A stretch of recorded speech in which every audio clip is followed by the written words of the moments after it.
Kebakaran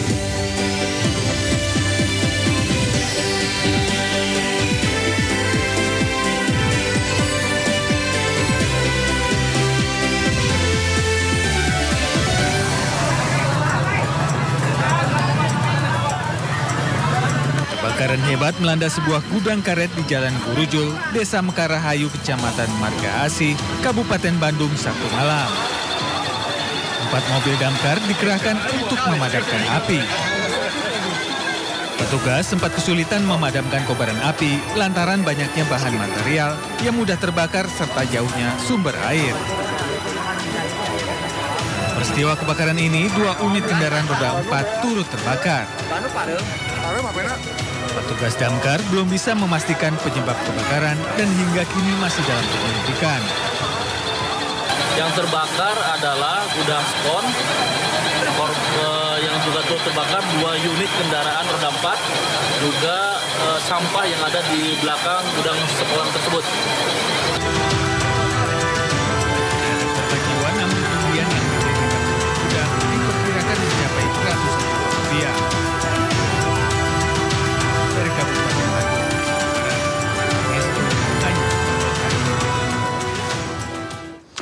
Halo, selamat siang pemirsa. Studio Siang kembali hadir menemani aktivitas Anda. Bersama saya, Reza Siregar, dan berikut berita pilihan siang ini.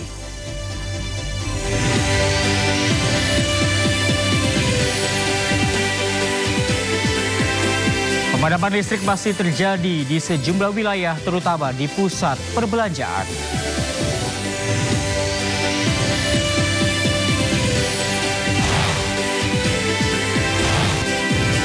Para siswa bermasalah di barak militer mendapatkan pelatihan kedisiplinan hingga wawasan kenegaraan.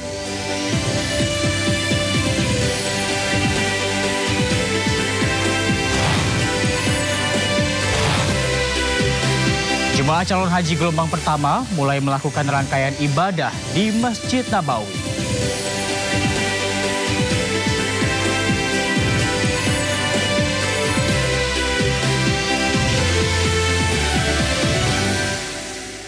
Pemirsa, 4 penambang emas ilegal di Kabupaten Kapuas, Kalimantan Tengah tewas akibat tertimbun tanah longsor.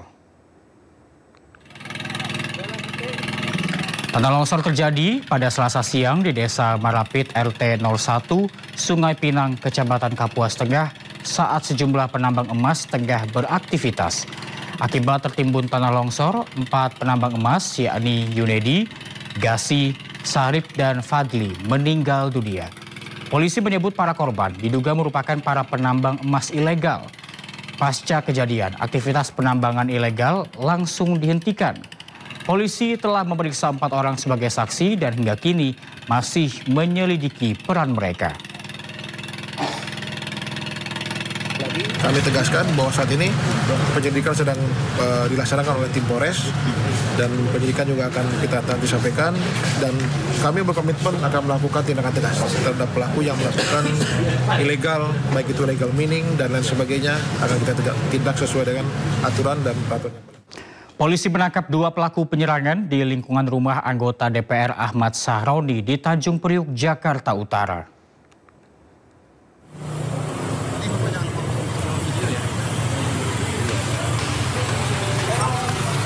Aparat Polsek Tanjung Priok, Jakarta Utara menjemput pelaku tawuran di lingkungan rumah anggota DPR Ahmad Sahroni, Jalan Swasembada Barat 10, Kebon Bawang. 2 pelaku tawuran dijemput di rumahnya masing-masing yang masih satu kawasan di Tanjung Priok. Seorang antaranya masih berusia 17 tahun. Dari tangan pelaku, polisi mengamankan celurit serta motor yang dipakai pelaku ke lokasi penyerangan. Menurut polisi, 2 kubu saling serang telah bersepakat di media sosial untuk tawuran. Polisi kini memburu 2 pelaku lainnya. Para pelaku terancam 10 tahun pidana penjara. Hasil penelusuran, mereka memang sudah mengadakan perjanjian untuk menyerang di tempat tersebut melalui WA atau Instagram yang ada di handphone para pelaku-pelaku tersebut. Baik, yang sudah kita amankan 2 orang dan sisanya masih ada 2 lagi dalam proses pengejaran kami. Sebelumnya, politisi Nasdem Ahmad Sahroni meminta atensi kepolisian terkait tawuran yang terjadi di lingkungan rumahnya dengan mengunggah di akun Instagram. Dalam peristiwa itu, 2 warga alami luka terkena sabetan senjata tajam. Dari Jakarta, Sofyan Firdaus melaporkan. Supir travel yang terlibat kecelakaan maut yang menewaskan 3 orang di tol Cisumdawu kilometer 189 Sumedang, Jawa Barat ditetapkan sebagai tersangka. Polisi menyebut kecelakaan terjadi karena supir mengantuk dan melaju melebihi batas kecepatan maksimum.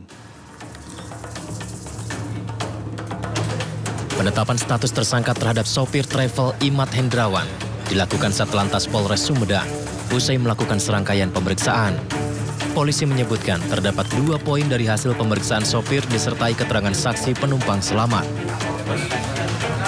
Hasil olah TKP, kecelakaan minibus travel yang menabrak belakang truk box terjadi di jalur lambat dan melaju beriringan. Cepatnya laju minibus travel di jalur menanjak membuat sopir yang hendak menyalip tidak memperhatikan jarak aman hingga menabrak belakang truk di depannya. Dapat kita simpulkan 2 poin. Yang pertama adalah pengakuan daripada supir bahwasannya dia dalam kondisi sakit, minum obat diabetes, dan pada saat mengemudi Toyota tersebut dalam keadaan mengantuk. Terkait dengan kecepatan kendaraan daripada Toyota S tersebut melebihi dari kecepatan maksimal yaitu 80 km per jam. Di pengakuan pengemudi adalah 120 km per jam. Sehingga itu sudah menjadi bukti yang cukup untuk menentukan supir Toyota Hiace tersebut sebagai tersangka dalam perkara ini. Sopir travel yang telah ditetapkan sebagai tersangka kecelakaan yang menyebabkan 3 korban meninggal dunia kini terancam hukuman 6 tahun penjara. Anggota DPR RI Alamuddin Dimyati Rois atau Gus Alam yang menjadi korban kecelakaan di Tol Pemalang, Jawa Tengah, kondisinya membaik pasca operasi di Rumah Sakit Budi Rahayu Kota Pekalongan, Jawa Tengah. Sementara supirnya yang sempat dirawat di Rumah Sakit Al-Ikhlas Pemalang dirujuk ke RSUD Karya di Semarang karena mengalami luka berat.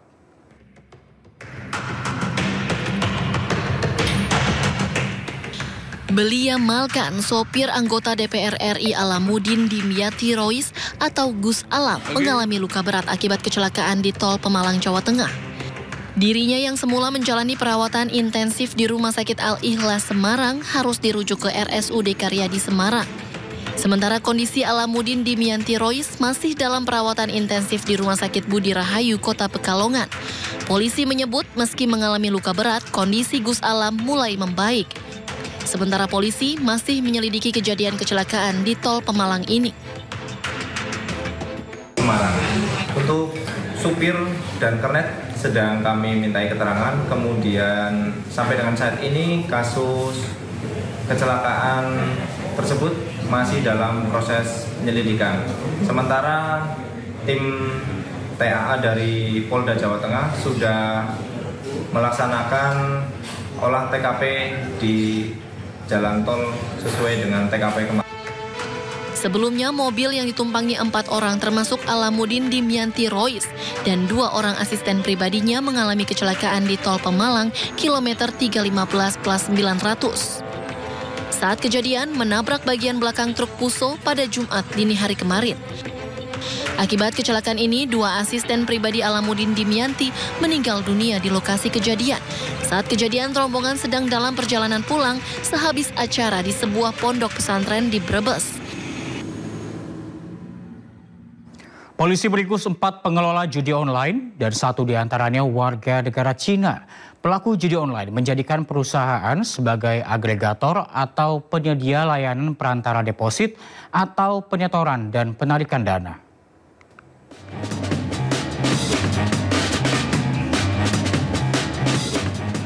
Direktorat Tindak Pidana Cyber Bareskrim Polri meringkus 4 tersangka pengelola situs judi online. Mereka ditangkap di 4 wilayah berbeda: Bandung, Bogor, Jakarta Utara, dan Jakarta Barat. Pelaku menggunakan modus merchant agregator agar situs judi online sulit diungkap. Hasil penyelidikan, ada 8 penyedia jasa pembayaran digunakan situs judi online. Polisi masih memburu 3 pelaku lain yang masih buron. Polisi menyita uang tunai 75 miliar rupiah, 32 kartu ATM, dan 18 unit telepon genggam. Polisi juga memblokir 865 rekening senilai 194,7 miliar rupiah. Pelaku dijerat Undang-Undang ITE dengan ancaman pidana 20 tahun penjara atau denda 10 miliar rupiah. Dari Jakarta, Hadisti Arifa, Sadu Santo, Ayus melaporkan. Seorang balita terkunci sendirian di dalam kamar di kawasan Duren Sawit, Jakarta Timur. Orang tua balita yang panik langsung menghubungi petugas Sudin Damkar Jakarta Timur untuk mengevakuasi balita yang sempat terjebak hampir setengah jam.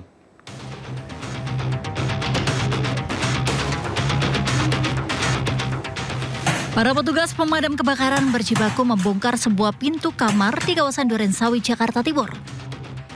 Petugas hendak mengevakuasi seorang balita yang terjebak di dalam kamar seorang diri.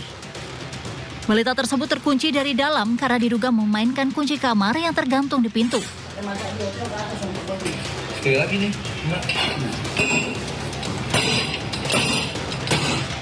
Orang tua baru menyadari kamarnya terkunci setelah ingin menemui sang anak yang berada di dalam kamar.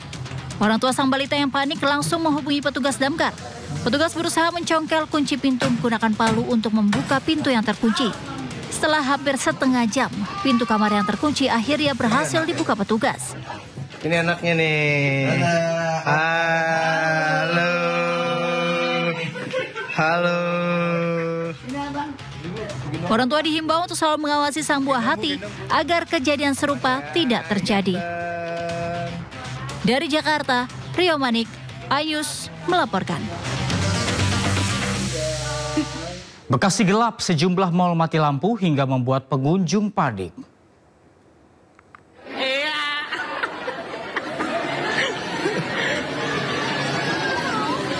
Sebuah video viral memperlihatkan sejumlah mal di Bekasi mengalami mati listrik atau mati lampu pada Sabtu sore. Situasi di dalam mal seperti area food court, bioskop, lobi dan beberapa tenan gelap gulita akibat mati lampu. Sejumlah pengunjung dibuat bingung hingga panik karena listrik padam cukup lama. Listrik diinfokan padam sejak pukul 5 sore dan berlangsung selama 3 jam. Pihak PLN meminta maaf atas peristiwa ini dan sudah memastikan listrik kembali menyala sekitar pukul setengah 8 malam. PLN menyebut pemadaman listrik akibat ada gangguan pada sistem jaringan tegangan tinggi 150 kV yang berdampak pada pasokan listrik di wilayah Bekasi.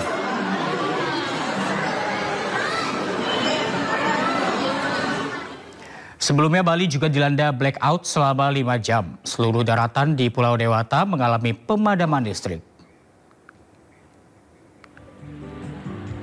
Listrik padam di seluruh wilayah Bali terjadi pada Jumat sore.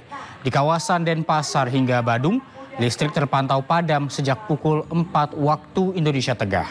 Listrik padam dikonfirmasi pihak PLN berlangsung kurang dari 12 jam.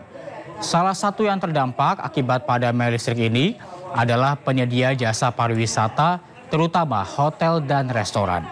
Pemadaman terjadi akibat adanya gangguan sistem kelistrikan kabel laut transfer Jawa Bali. Ini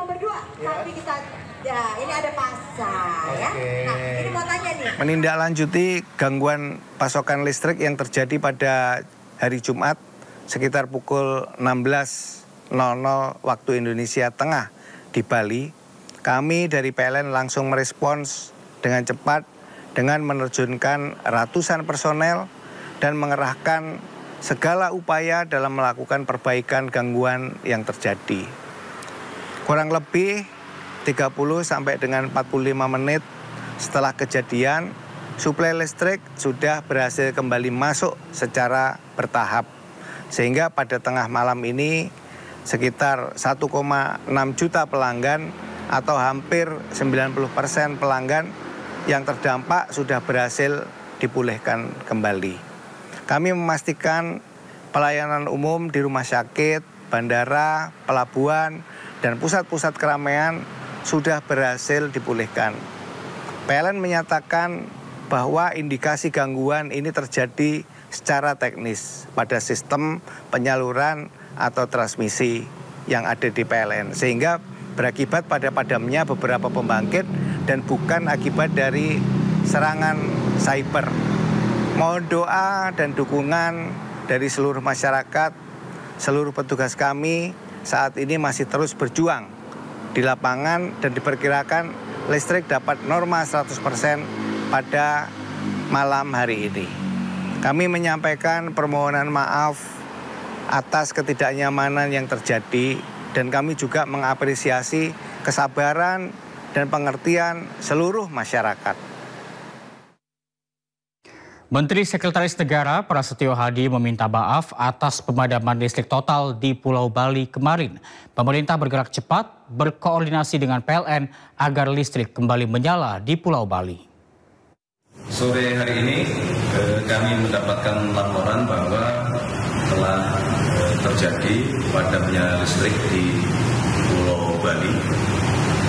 Maka kemudian kami dengan cepat berkoordinasi dengan jajaran terkait, dalam hal ini PLN melalui dirut PLN, dan kemudian kami mendapatkan laporan bahwa dalam 30 hingga 45 menit jajaran PLN telah berhasil memulihkan pasokan listrik ke Pulau Dewata.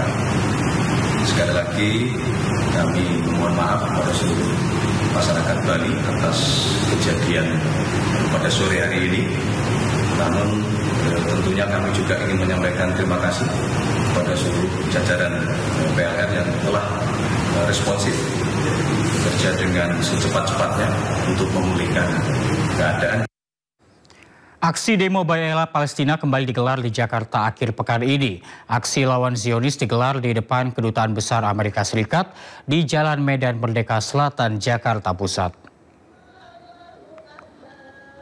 Ratusan orang dengan semangat mengikuti aksi lawan Zionis di depan Kedutaan Besar Amerika Serikat di sekitar kawasan Silang Monas. Dengan kompak berbaju putih dan syal khas Palestina, para pendemo menyuarakan aspirasi agar kekerasan dan genosida oleh Israel terhadap warga Palestina segera dihentikan. Aksi berjalan dengan sangat tertib dengan pengawalan anggota kepolisian.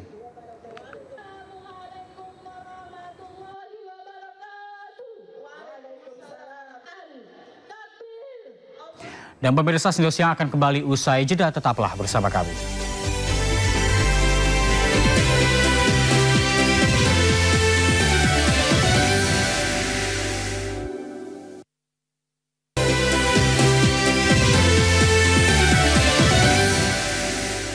Anda masih bersama kami di Sindo Siang. Pemirsa, para siswa bermasalah di barak militer mendapatkan pelatihan kedisiplinan hingga pelatihan wawasan kenegaraan. Rencananya, para pelajar akan mendapatkan pembinaan hingga 2 pekan.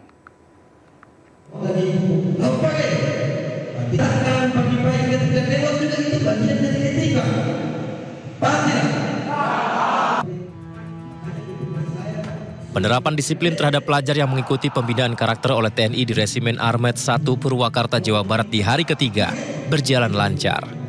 Sebanyak 39 pelajar tingkat SMP sederajat mengikuti pembinaan karakter oleh TNI gelombang pertama. Para siswa mendapatkan pelatihan kedisiplinan hingga pelatihan wawasan kenegaraan.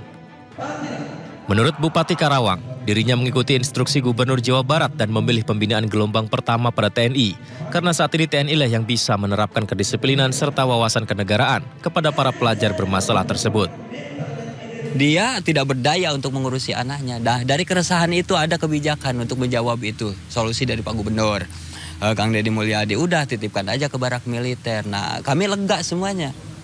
Jadi yang biasanya orang tua ini menangis karena menangisi anaknya yang tidak nurut. Nah sekarang orang tuanya menangis bangga, gembira. Ya udah kami titipkan aja, kan gitu. Nah kenapa misalnya ke TNI? Ya kami percaya kalau untuk, karena titik tekannya kan kedisiplinan. Sebelumnya para pelajar langsung menerima pembinaan setibanya di lokasi pada Kamis siang. Rencananya para pelajar akan mendapatkan pembinaan hingga 14 hari ke depan. Dari Purwakarta, Indra Setiabudi, M. Hoirudin, iNews melaporkan. Pemirsa, bukan hanya anak nakal, namun Gubernur Jawa Barat Deddy Mulyadi juga membuka kemungkinan akan menggembleng siswa gemulai ala militer. Meski demikian, saat ini ia fokus terlebih dahulu untuk pembinaan anak-anak bermasalah yang dinilai meresahkan masyarakat. Ya kita satu-satu dulu deh, ya satu-satu dulu. Memang ada tuh di komentar di media sosial, Pak Gubernur, anak-anak yang gemulai suruh pendidikan militer biar tegap. Ya bisa saja, gitu loh. Yang penting kan ini fokus dulu deh, yang bikin resah karena kriminalnya udah pembunuhan, gimana sih? Sebelumnya pembinaan karakter pelajar bermasalah pada gelombang pertama dimulai pada Jumat 2 April kemarin bertepatan dengan Hari Pendidikan Nasional. Kendati demikian, program gagasan Gubernur Jawa Barat Deddy Mulyadi ini masih menimbulkan pro dan kontra.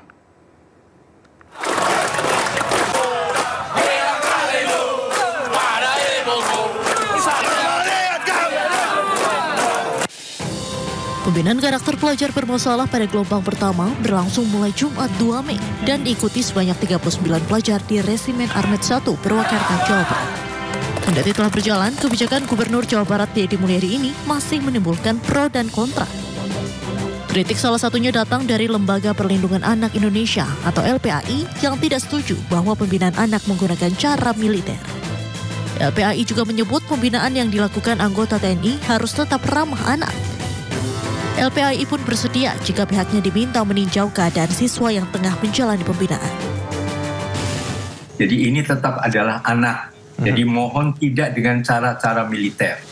Artinya prinsipnya kedisiplinannya boleh itu diambil, jadi tetap harus ramah anak atau layak anak istilahnya. Ini yang selalu dikampanyekan juga oleh Kementerian Pemberdayaan Perempuan dan Perlindungan Anak, bahwa apakah itu di sekolah, apa di masyarakat, di kota. Makanya ada kabupaten kota layak anak dan sebagainya, maka pendidikan juga harus layak anak. Jadi demi kepentingan terbaik bagi anak, makanya sangat apresiasi bahwa ini juga ada pendampingan guru BK, ada psikolog dan sebagainya, supaya masalah kejiwaan anak juga tetap terpantau. Ini adalah hak tumbuh dan berkembang bagi anak-anak. Sementara itu, Menteri Pendidikan Dasar dan Menengah Abdul Mukti menolak berkomentar terkait program Gubernur Jawa Barat Deddy Mulyadi terkait pembinaan anak nakal dengan mengirim ke barak militer untuk dilakukan pembinaan. Beberapa sekolah di Jawa Barat sudah menerapkan wamil bagi anak yang nakal begitu Pak? Aduh, saya no comment ya soal wamen ya. Soal wamil saya no comment, mohon maaf ya. Terima kasih ya. Terima kasih. Program pembinaan anak bermasalah digagas Gubernur Jawa Barat Deddy Mulyadi. Sasaran utama dari program ini yakni siswa yang mengalami kesulitan saat dibina oleh sekolah atau mereka yang terlibat dalam pergaulan bebas dan tindakan kriminal. Tim Liputan iNews melaporkan.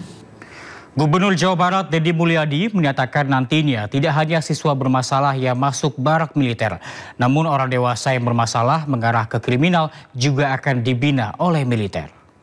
Kan satu SMP ya, SMA sudah mulai kan dirindam hari ini, sudah mulai SMA dan nanti di setiap kabupaten kota ada jenjang untuk SMP dan SMA. Bahkan saya berencana setelah SMP dan SMA ini berhasil, saya lihat nanti sebulan ke depan ya, ini berhasil, maka nanti yang dewasa.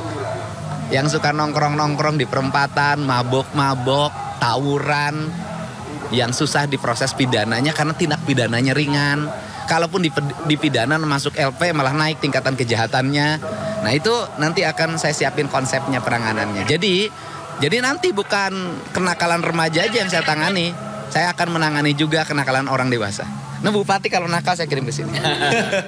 Sementara itu gebrakan kontroversial Gubernur Jawa Barat akan KB atau vasektomi untuk laki-laki direspon MUI. Pihak MUI menyatakan bahwa vasektomi hukumnya haram.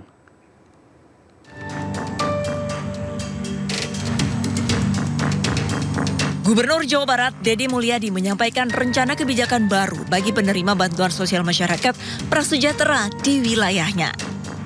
Bagi laki-laki diharapkan menjalankan vasektomi atau KB pria yang menjadi syaratnya. Usulan ini disampaikan dengan tujuan masyarakat dapat mengatur waktu kelahiran sehingga menekan angka kemiskinan di Jawa Barat. Deddy juga menegaskan prioritas KB dilakukan untuk pria supaya suami ikut bertanggung jawab dan tidak hanya membebani sang istri. Para penerima bantuan sosial, apakah nanti bantuan biaya kelahiran, bantuan rumah sakit, bantuan listrik, bantuan pangan non tunai, bantuan perumahan, bantuan tanah. Ya saya harap bantuan beasiswa untuk anaknya. Saya harapkan yang laki-lakinya loh. Saya harapkan suaminya atau ayahnya yang ber-KB sebagai bentuk tanda tanggung jawab terhadap diri dan keluarganya. Jangan terus-terusan dibebankan pada perempuan. Vasektomi merupakan metode kontrasepsi KB pria berupa tindakan pengikatan atau pemutusan kedua saluran sperma kanan dan kiri. Setelah menjalani vasektomi, cairan mani yang keluar tidak mengandung sperma, sehingga tidak akan menjadi kehamilan. Vasektomi hampir 100% efektif mencegah kehamilan. Di sejumlah negara, prosedur ini dianggap sebagai pilihan pengendalian kelahiran yang aman dan efektif untuk pria. Namun hal ini pun direspon pihak Majelis Ulama Indonesia Jawa Barat. Hukum vasektomi itu adalah haram, ya, haram. Kecuali ya dikecualikan terhadap 5 kekecualian, 5 hal ya. Dalam soal KB, kami bukan menolak KB-nya. KB bagi MUI tetap boleh sepanjang dilakukan sesuai dengan tuntunan syariah. Nah, vasektomi ini ternyata banyak yang melanggar ketentuan syariah, kan itu aja intinya. Berarti dorongan dari MUI nanti ke Pak Gubernur apa nih Pak setelah ada fatwa haram ini? Ya, nanti dorongannya kami menjelaskan bahwa secara hukum Islam ya, kalau pertimbangannya hanya untuk menyalurkan bansos dan ya, jelas itu tidak masuk yang 5 hal ini. Jadi tetap tidak boleh. MUI Jawa Barat juga menegaskan bahwa jika program vasektomi sebagai syarat untuk penerima bansos adalah haram. Hal ini telah tercantum dalam fatwa MUI sejak tahun 1979. Vasektomi diperbolehkan jika tidak menyalahi syariat, tidak menimbulkan kemandulan permanen, mendapatkan jaminan rekanalisasi, tidak menimbulkan mudarat, serta tidak dijadikan program kontrasepsi unggulan. Tim Liputan, iNews melaporkan. Pemerintah akan memulai program sekolah rakyat di 53 lokasi yang telah ditetapkan pada tahun ini. Lokasi-lokasi tersebut diprioritaskan di wilayah yang memiliki tingkat kemiskinan tinggi. Pemerintah akan memulai program sekolah rakyat di 53 lokasi yang telah ditetapkan pada tahun ini. Program tersebut dirancang sebagai langkah nyata untuk memperluas akses pendidikan bagi keluarga miskin dan miskin ekstrim. Untuk mendukung program tersebut, pemerintah menyiapkan pembangunan sekolah rakyat di 200 titik tambahan yang sedang dalam proses survei oleh Kementerian Pekerjaan Umum. Lokasi-lokasi tersebut diprioritaskan di wilayah yang memiliki tingkat kemiskinan tinggi. Menteri Sosial Saifullah Yusuf mengungkapkan, nantinya sebagian sekolah rakyat akan dibangun dengan menggunakan APBN, sedangkan sisanya partisipasi sektor swasta. Ini sesuai arahan Presiden tentang penyelenggaraan sekolah rakyat tahun ini. Presiden memberikan arahan kepada kami untuk memastikan 53 titik itu bisa diselenggarakan dengan perencanaan yang matang. Menteri Sosial Saifullah Yusuf menambahkan, sekolah rakyat membutuhkan lahan seluas 8 hektar yang menampung 1.000 siswa untuk jenjang SD, SMP, dan SMA.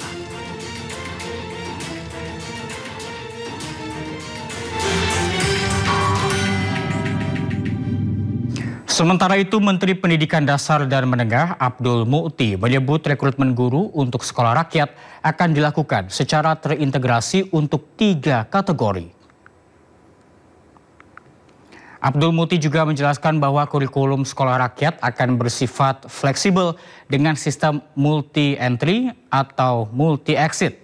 Sistem tersebut memungkinkan siswa masuk dan menyelesaikan studi berdasarkan kesiapan dan latar belakang pendidikan mereka. Abdul Muti menjelaskan proses tahapan pendidikan untuk setiap jenjangnya akan lebih fleksibel mengikuti kemampuan peserta didik menguasai materinya. Sehingga hal itu akan menjadi penentu cepat atau tidaknya peserta didik menuntaskan tahapan jenjang pendidikan. Dan kami menggunakan skema rekrutmen melalui guru-guru ASN dan guru P3K. Saya kira itu terkait dengan rekrutmen guru, prinsipnya nanti kami akan berkoordinasi untuk pemenuhannya sebagaimana arahan dari Bapak Presiden. Momen hangat terpantau saat Presiden RI Prabowo Subianto mengunjungi SDN 05 Cimahpar, Bogor Utara, Jawa Barat. Prabowo sempat duduk bergabung ikut belajar bersama para siswa yang sedang menggunakan layar televisi berukuran besar.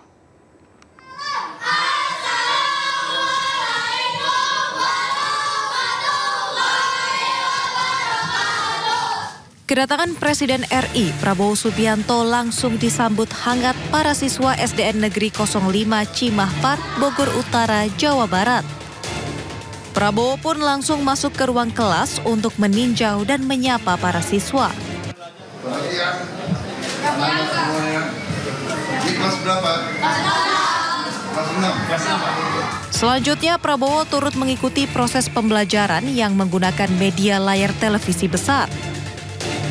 Selama meninjau proses pembelajaran, Prabowo juga duduk di antara para murid sambil melihat sejumlah siswa dan siswi yang maju untuk menyelesaikan soal. Sebelum meninggalkan kelas, Prabowo sempat memberikan apresiasi kepada guru yang mengajar dan berpesan kepada murid agar rajin belajar. Selepas meninjau kelas, Prabowo memberikan pidatonya dan meluncurkan program hasil terbaik cepat yang bertepatan dengan Hari Pendidikan Nasional 2025. Sebagai informasi, PHTC yang diluncurkan Presiden RI berisi kebijakan terkait renovasi sekolah, bantuan guru, hingga digitalisasi sekolah.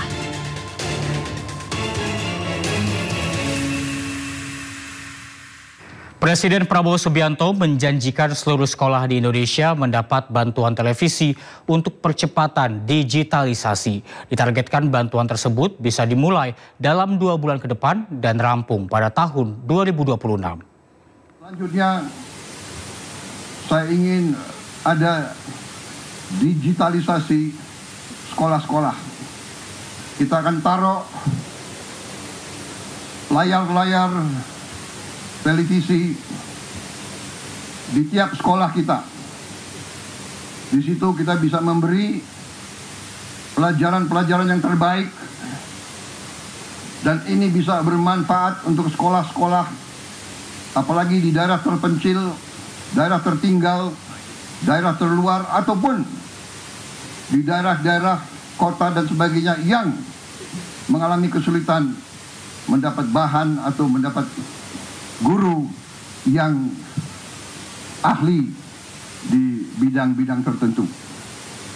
Nanti kita akan kumpulkan beberapa ratus guru terbaik, kita pusatkan di sebuah studio dan dia akan ngajar ke seluruh sekolah di seluruh Indonesia. Ini membantu sekolah-sekolah, membantu guru-guru di semua sekolah-sekolah di seluruh Indonesia. Saudara-saudara, kita akan mulai saya kira dalam waktu yang tidak terlalu lama. Saya berharap dalam 2 bulan sudah mulai sekolah-sekolah pertama menerima layar-layar televisi tersebut. Kita berharap sasaran saya adalah dalam 1 tahun, pertengahan 2026, semua sekolah di Indonesia bisa mendapat. Polda Kalimantan Tengah membentuk tim gabungan untuk menangani kasus penyegelan perusahaan di Kabupaten Barito Selatan yang dilakukan oleh oknum Ormas DPD Grip Jaya. Langkah ini diambil untuk memastikan penegakan hukum berjalan sesuai prosedur.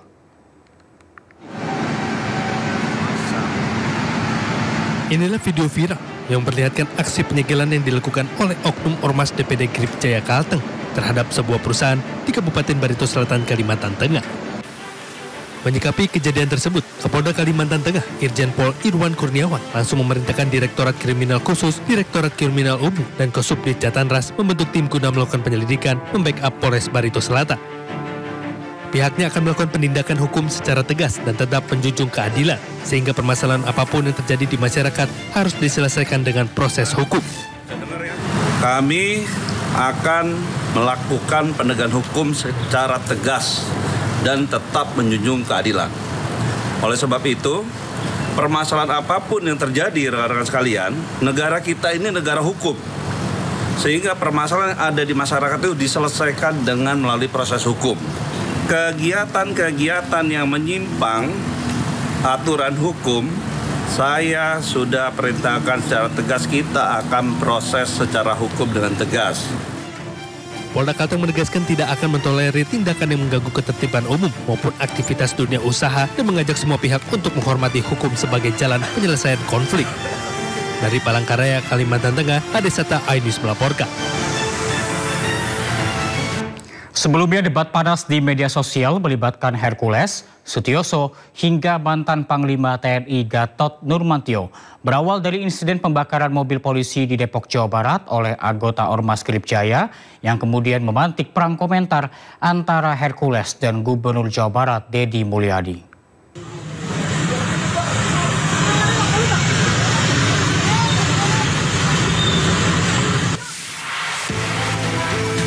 Pasca insiden pembakaran mobil polisi di Depok, Jawa Barat oleh anggota Ormas Gerakan Rakyat Indonesia Bersatu atau Gripjaya pada 18 April lalu, sejumlah pihak pun berkomentar keras, diawali oleh Gubernur Jawa Barat Deddy Mulyadi yang menyebut negara harus melawan tindakan premanisme bila perlu sampai nol.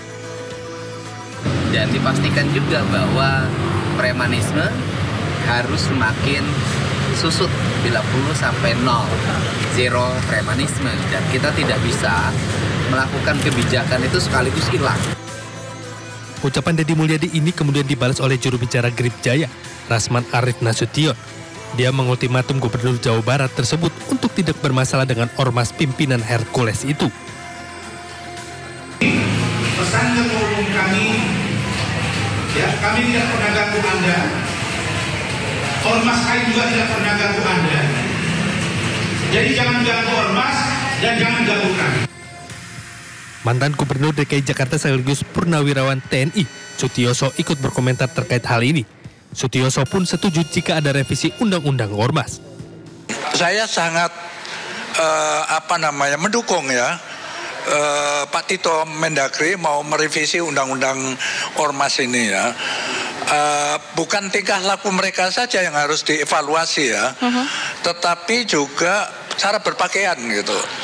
Saya itu tidak nyaman ya melihat ormas-ormas berpakaian yang terkesan lebih tentara dari tentara gitu kan. Pasukan khusus misalnya ya. Hercules yang mendengar kata-kata Sutioso pun tersulut. Ia bahkan menyebut Sutioso sudah bawa tanah. Gibran itu dipilih oleh rakyat. Gibran itu mendampingi Pak Presiden, Pak Prabowo. Dua-duanya dipilih oleh rakyat. Dan mutlak. Ya, mau dimaksudkan apa?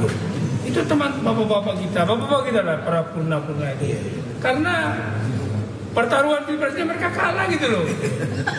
Mereka kalah, kayak Pak Sutioso, apain? Pak Sutioso itu, sudahlah nggak usah menyinggung-nyinggung ormas. Sudahlah, kalau saya bilang bahasa kayak mulutnya udah bau tanah. Ya, nggak usah nyinggung-nyinggung kita. Orang boleh takut sama Pak Sutioso, kalau saya nggak takut.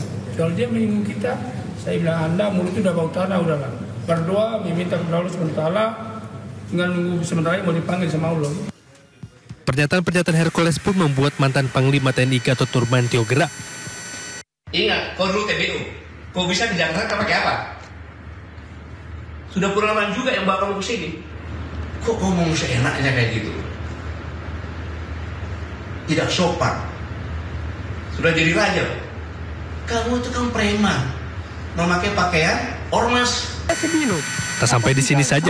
Terbaru Hercules menyampaikan permohonan maaf ke Sutioso namun tetap menantang Gatot Nurmantio. Sutioso ya menyinggung masalah ormas gitu loh. Tapi saya minta maaf untuk buat Pak Sutioso.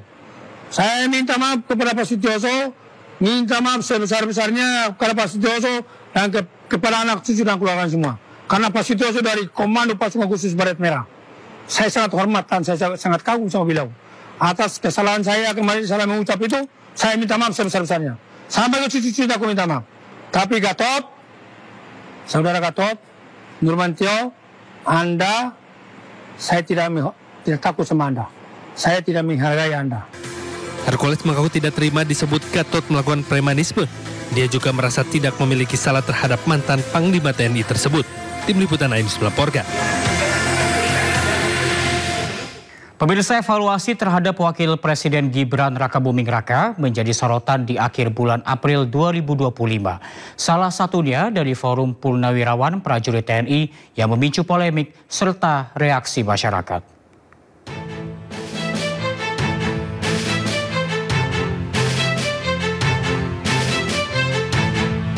Forum Purnawirawan Prajurit TNI mengusulkan agar Gibran Rakabuming Raka dicopot dari jabatannya sebagai Wakil Presiden RI.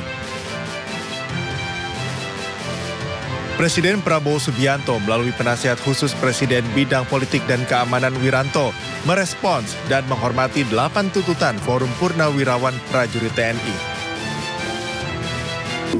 Beliau memahami itu. Namun tentunya Presiden sebagai kepala negara, kepala pemerintahan, Panglima tertinggi TNI, tidak bisa serta-merta menjawab itu. Spontan menjawab tidak bisa, karena apa? Beberapa alasan. Ya. Yang pertama, kan beliau perlu mempelajari dulu ya, isi dari statement itu, isi dari usulan-usulan itu. Dipelajari satu persatu karena itu masalah-masalah yang tidak ringan ya, masalah yang sangat fundamental ya. Salah satu tokoh masyarakat Papua, Osea PTG, memberikan pandangan bahwa Presiden Prabowo dan Wakil Presiden Gibran telah terpilih secara sah, secara konstitusi. Proses pencalonan Presiden dan Wakil Presiden, tahapan itu sudah selesai. Sekarang tinggal gilirannya adalah mengimplementasikan program-program yang telah dijanjikan oleh Presiden dan Wakil Presiden pada saat pencalonan. Maka itu tidak perlu lagi bikin kegaduhan di masyarakat. Ketua Umum Partai Golkar, Bahlil Lahadalia, merespons usulan Purnawirawan TNI yang menginginkan evaluasi terhadap Gibran Rakabuming Raka sebagai Wakil Presiden RI. Bahlil meminta kepada pihak tersebut untuk menempuh jalur mekanisme hukum.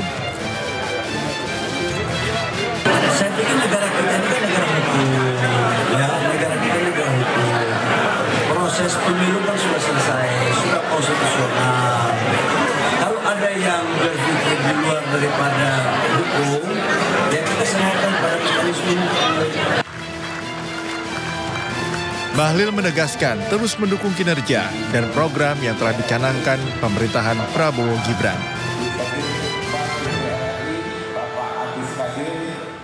Panglima TNI Jenderal Agus Subianto membatalkan keputusan mutasi Letjen Kunto Arif Wibowo. Namun hanya sehari mutasi diterbitkan, keputusan tiba-tiba dibatalkan.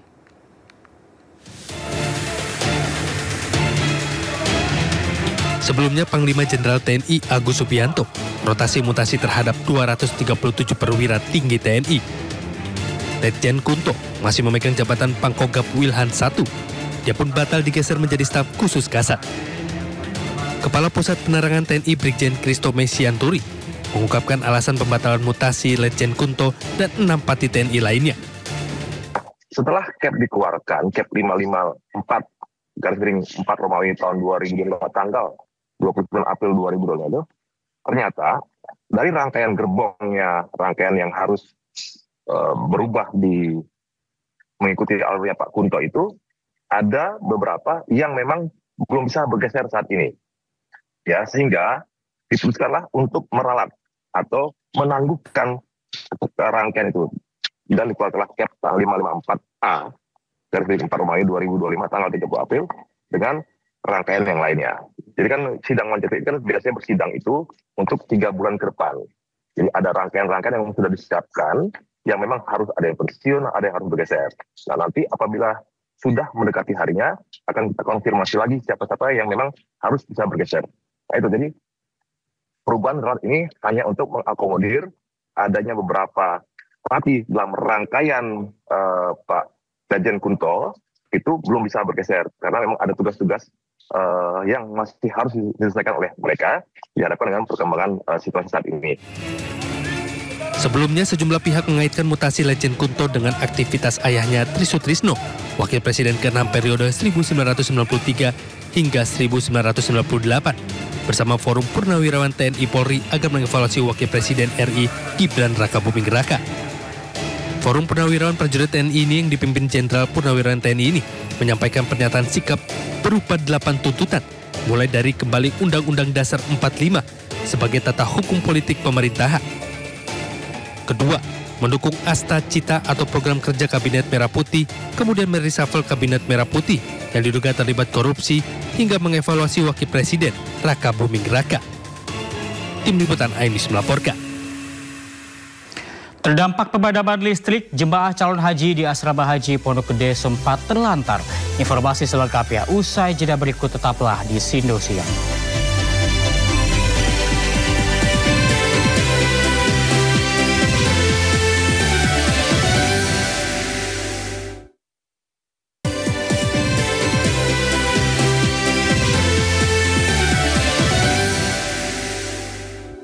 Anda masih bersama kami di Sindo Siang, pemirsa. Badai pemutusan hubungan kerja atau PHK menghantui tenaga kerja Indonesia. Bahkan pada awal tahun 2025 tercatat lebih dari 18.000 tenaga kerja menjadi korban PHK. DPR bersama pemerintah tengah menyiapkan Satgas Mitigasi PHK melibatkan buruh dan sektor industri.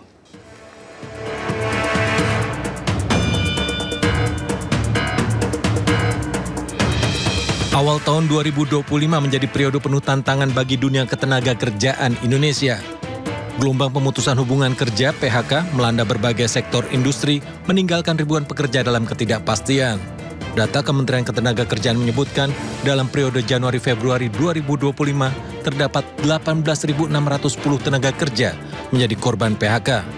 Sementara sepanjang tahun 2024 tercatat 77.965 tenaga kerja terdampak PHK. Pemerintah menyatakan akan memastikan tenaga kerja korban PHK mendapatkan seluruh haknya. DPR pun menegaskan akan mengawal pembentukan Satgas Mitigasi PHK oleh pemerintah dengan melibatkan unsur buruh dan industri. Ya, kami sudah memberikan masukan kepada pemerintah dan juga kemudian kami sudah bersama-sama bicara dengan pimpinan serikat pekerja. Bagaimana kemudian kita bersama-sama membentuk satuan tugas untuk memitigasi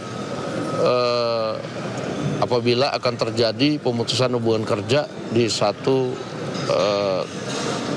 perusahaan atau pabrik misalnya begitu. Dan ini kita sedang matangkan terus sehingga kemudian apabila itu sudah berjalan, mudah-mudahan bisa meminimalisir dampak yang ada terhadap situasi yang ada pada saat ini.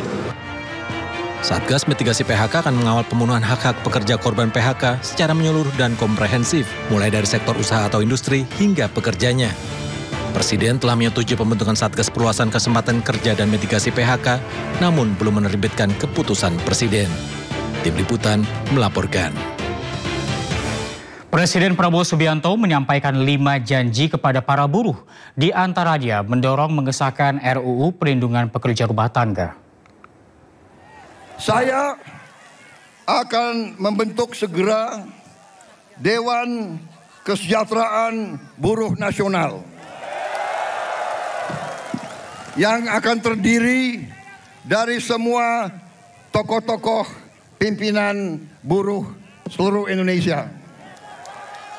Dan mereka tugasnya adalah mempelajari keadaan buruh dan memberi nasihat kepada Presiden mana undang-undang yang nggak beres, yang nggak melindungi buruh,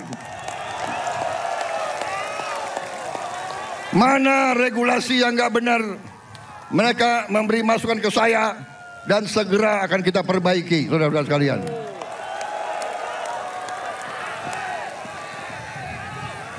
Saudara-saudara sekalian, kita juga atas saran dari pimpinan buruh, atas saran dari Pak Said Iqbal dan Pak Jumbur, kita akan segera membentuk Satuan Tugas PHK.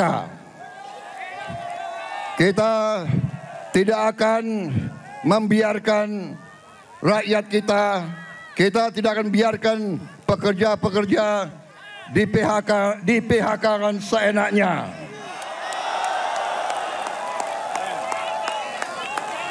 Bila perlu, tidak ragu-ragu kita, negara akan turun tangan, saudara-saudara sekalian. Saudara-saudara sekalian, juga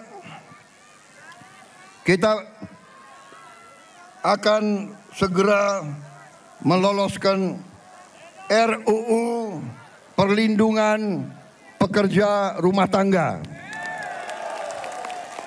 Wakil Ketua DPR yang hadir, Pak Dasko, Pak Sufia melapor ke saya, minggu depan RUU ini segera akan mulai dibahas. Mudah-mudahan tidak lebih dari 3 bulan undang-undang ini akan selesai kita bereskan. Juga saran dari Pak Jumhur, undang-undang perlindungan pekerja di laut, pekerja di industri perikanan, pekerja di kapal-kapal, kita juga segera akan membentak undang-undang itu. Jadi kami Satgas PHK dan Dewan Kesejahteraan Buruh Nasional ini akan mempunyai peran yang sangat penting. Saudara-saudara sekalian, saya juga akan meminta Dewan Kesejahteraan Nasional mempelajari bagaimana caranya kita kalau bisa tidak segera tapi secepat-cepatnya kita ingin menghapus outsourcing. Tapi saudara-saudara, kita juga harus juga realistis. Kita juga harus menjaga kepentingan para investor-investor juga. Kalau mereka tidak investasi, tidak ada pabrik, kalian tidak bekerja. Jadi kita harus bekerja sama mereka atas usul pimpinan saudara. Dalam waktu dekat saya akan mengadakan suatu pertemuan di Istana Bogor. 150 pimpinan buruh akan saya pertemukan dengan 150 pemimpin-pemimpin perusahaan di Indonesia.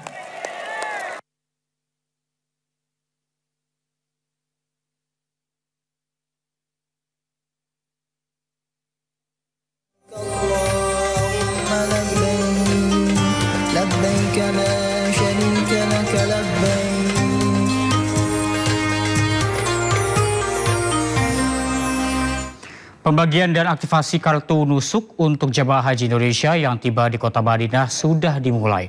Proses pembagian menjadi bagian penting dari sistem identitas digital jemaah selama berada di Tanah Suci.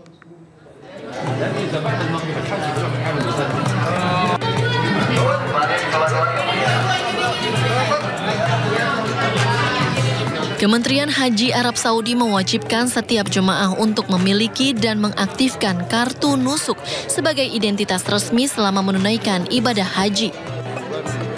Untuk jemaah yang masuk melalui Bandara Madinah, kartu nusuk dibagikan saat mereka tiba di hotel.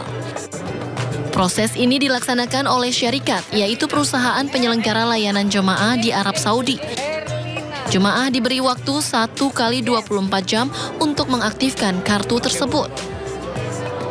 Kepala Daker Madinah, M. Lutfi Maki, menjelaskan bahwa kartu nusuk ini merupakan smart card yang berfungsi sebagai pengganti visa dan identitas digital jemaah.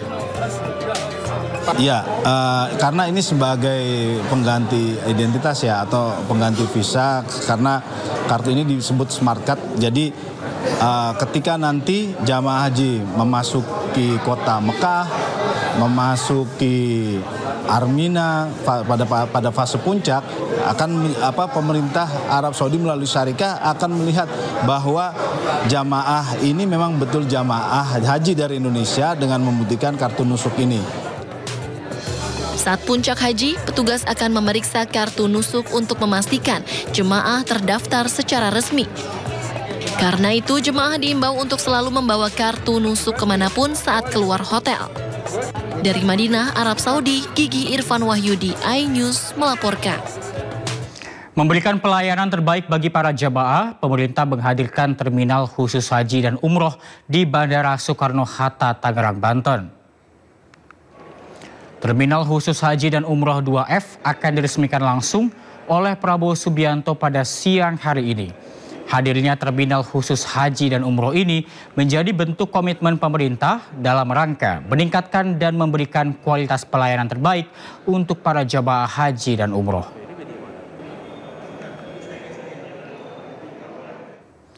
Calon jemaah haji gelombang pertama telah mulai melakukan rangkaian ibadah di Masjid Nabawi. Sebelumnya, sejumlah kelompok terbang gelombang pertama asal Indonesia telah tiba sejak hari Sabtu. Para calon jemaah haji akan tinggal di Madinah selama 8 hingga 9 hari sebelum bertolak ke Mekah menjelang puncak haji.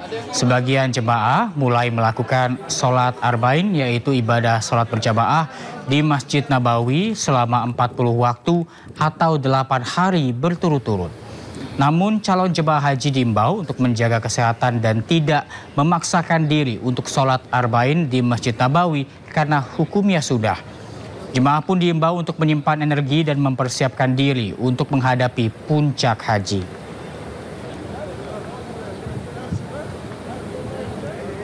Pemandangan tak biasa terlihat di area tawaf di Masjidil Haram Mekah yang tampak sepi jemaah. Ka'bah yang sepi dari jemaah haji menjadi penanda dimulainya musim haji.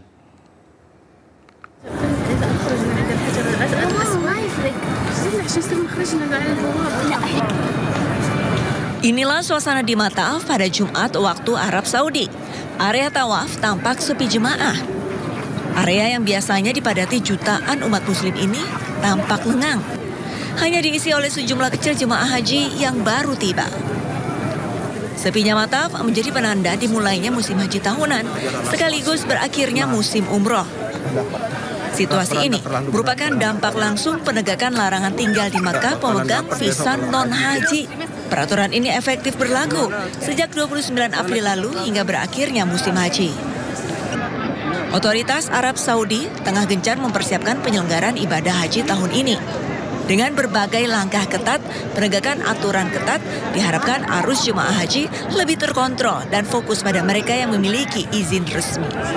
Masjidil Haram diperkirakan akan mengalami peningkatan jumlah jemaah secara bertahap dalam beberapa hari mendatang, seiring kedatangan jemaah haji dari berbagai penjuru dunia.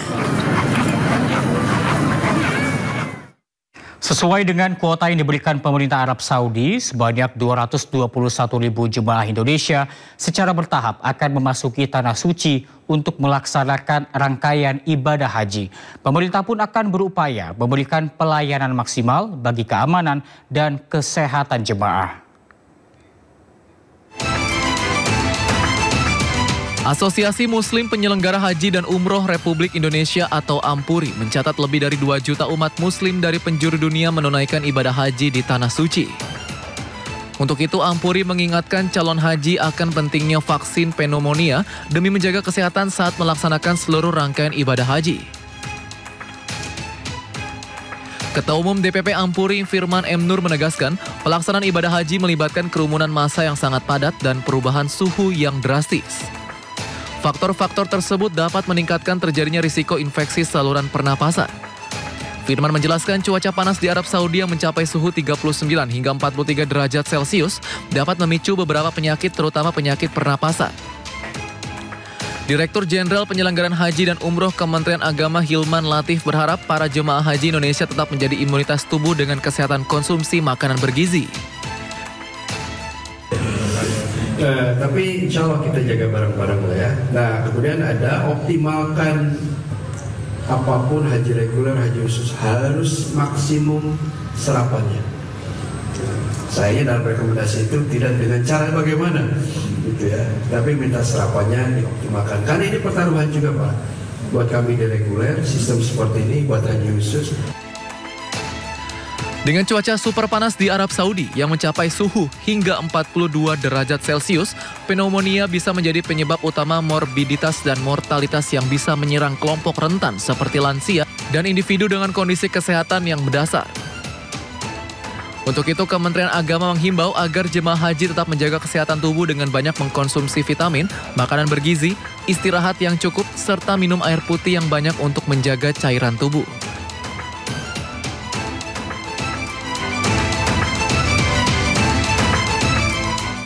Terdampak pemadaman, calon jemaah haji di Asrama Haji Pondok Gede sempat terlantar. Ratusan jemaah haji dari kloter 6 asal Kabupaten Sukabumi terlantar. Bahkan petugas asrama haji terpaksa melayani para jemaah yang baru tiba dengan menggunakan senter ponsel saat pemeriksaan kesehatan. Ironisnya, genset yang seharusnya bisa digunakan untuk kondisi darurat tidak dapat digunakan lantaran rusak saat asrama haji mengalami kebanjiran beberapa bulan yang lalu. Sebagian jemaah mengaku kondisi gelap gulita terjadi lebih dari 30 menit.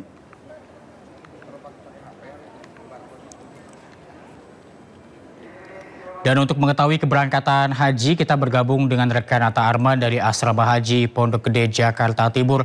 Selamat siang, Nata. Kloter berapa rencana yang akan diberangkatkan pada hari ini? Ya, selamat siang Reza dan juga pemirsa terkait dengan untuk berangkatan pada hari ini dari Asrama Pondok Gede, Asrama Haji Pondok Gede Jakarta. Ada 4 kloter yang akan diberangkatkan. Yang pertama adalah kloter 7 dari Lampung, kemudian kloter 8, 9, 10 yang tentunya untuk kloter 7 dari Lampung pukul 5:05 waktu Indonesia Barat, kemudian kloter 8, 9, 10 tadi sekitar pukul 6, kloter 9 sudah melakukan keberangkatan menuju ke Bandara Soekarno-Hatta, kemudian untuk kloter 10 ini sekitar pukul 10 kurang sudah melakukan keberangkatan dari sini menuju ke Bandara Soekarno-Hatta, Tangerang, Banten yang akan nanti diberangkatkan take off pukul 17.50 waktu Indonesia Barat. Kemudian adapun data jumlah per kloter yang telah diberangkatkan pada per hari ini tanggal 5 Mei 2024. Yang pertama total keseluruhan ada 4.028 jemaah. Kemudian terbagi dari kloter 1 hingga kloter 2 masing-masing ada 393 jemaah. Kemudian untuk kloter 3 ada 442 jemaah, kemudian kloter 4 hingga kloter 6 masing-masing ada 393 jemaah, kemudian dilanjutkan kloter 7 hingga kloter 9 masing-masing 393 jemaah, dan kloter 10 sebanyak 442 jemaah dengan total keseluruhan 4.028 jemaah. Kemudian selain itu ada juga nanti akan ada kedatangan 2 kloter jemaah lagi, yang mana kloter 11 dari Provinsi Banten, kemudian tadi pagi sudah tiba, kemudian akan diberangkatkan pada tanggal 5 Mei pada besok hari pukul 9.50 waktu Indonesia Barat. Kemudian untuk kloter 12 dari Provinsi Lampung tiba pada pukul 15 waktu 25 menit waktu Indonesia Barat dan akan diberangkatkan pada besok hari juga pada pukul 15.40 waktu Indonesia Barat. Kemudian untuk di tempat saya melaporkan saat ini merupakan lokasi pemeriksaan dari para calon jemaah haji yang tentunya sempat kemarin mengalami kendala akibat mati lampu sehingga harus dilakukan secara manual dengan menggunakan flash dari handphone seperti itu. Namun saat ini sudah kembali berjalan dengan normal dan tidak ada kendala. Namun yang jelas terkait dengan untuk lansia ini diberikan prioritas lebih utama karena menjadi hal yang krusial, dan rata-rata tadi kami sempat berbincang juga dengan beberapa petugas medis yang memeriksa dari lansia, kebanyakan rata-rata dari mereka yang mengalami tensi darah tinggi, kemudian juga dari fungsi ginjal mereka yang kurang baik seperti itu. Dan juga tadi ada satu jemaah dari Tangerang yang sempat kondisinya menurun dan sudah dilakukan rujukan ke rumah sakit yang sudah dirujuk dari pihak kesehatan. Kemudian akan dilakukan observasi dulu selama 1 hari apakah nantinya kondisi dari calon jemaah tersebut sudah membaik atau tidak. Apabila memang sudah membaik, nantinya akan diberangkatkan dengan kloter yang selanjutnya. Untuk penerbangan sendiri hari ini dilaksanakan menggunakan 2 maskapai yakni Garuda Indonesia dan juga Saudi Arabia. Sementara saya kembalikan pada Anda di studio. Reza. Baik, terima kasih Nata Arman atas laporan Anda melaporkan langsung dari Asrama Haji Pondok Gede, Jakarta Timur. Selamat siang, selamat bertugas kembali.